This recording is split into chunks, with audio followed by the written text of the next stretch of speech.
ہم اپنے بھائیوں کی مدد کرتے ہیں، سپورٹ کرتے ہیں۔ کوئی ایک بندہ مالدار ہے تو غریب کی مدد کرتا ہے، وہ غریب کی مدد کرتا ہے، لیکن اپنے بھائی کو سیٹ نہیں کرتا، یہ نہیں چاہتا کہ یہ بھی سٹینڈ ہو جائے، اس کو اس کے پیروں پر کھڑا نہیں کرنا چاہتا۔ امداد دیتے ہیں لوگوں کو، لیکن یہ نہیں چاہتے کہ وہ ہمارے برابر آ کے کھڑے ہو جائے، کوئی ایسا کام کرے کہ وہ بھی سٹینڈ ہو جائے، یہ نہیں ہم کرتے۔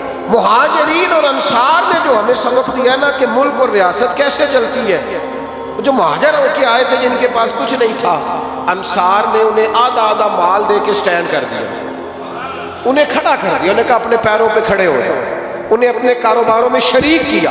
ہم نے قوم کو زیادہ سے زیادہ یہ توجہ دلائی ہے کہ لنگر کا کھانا، روٹی کھا لو، ضرورت پڑے گی تو مدد کر دیں گے، ان کو سٹینڈ کیا جائے۔ نبی پاک علیہ السلام محنت کی طرف امت کی رغبت دلاتے تھے۔ حضور فرماتے ہیں بہترین کھانا وہ ہے جو بندہ اپنے ہاتھوں سے محنت کر کے کما کے کھاتا ہے۔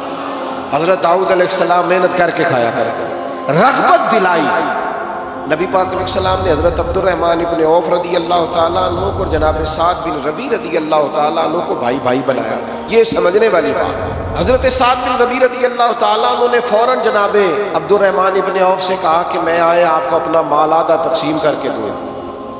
حضرت عبد الرحمن ابن عوف رضی اللہ تعالیٰ عنہ کہنے لگے اللہ تمہیں جزا دے، تم پر خاص فضل کرے، تم مجھے مال نہ آدھا تقسیم کر کے دو، تم مجھے بازار کا رستہ دکھاؤ اور ذرا میرے ساتھ چلو، میری توجہ کراؤ، یہاں کاروبار کیسے کرتے ہیں، نظام کیسے چلتا ہے۔ حضرت عبد الرحمن ابن عوف چند دنوں کے بعد ہی بازار چلے گئے اور جا کر کے تجارت کرنی شروع کر دی، کام کرنا شروع کر دیا۔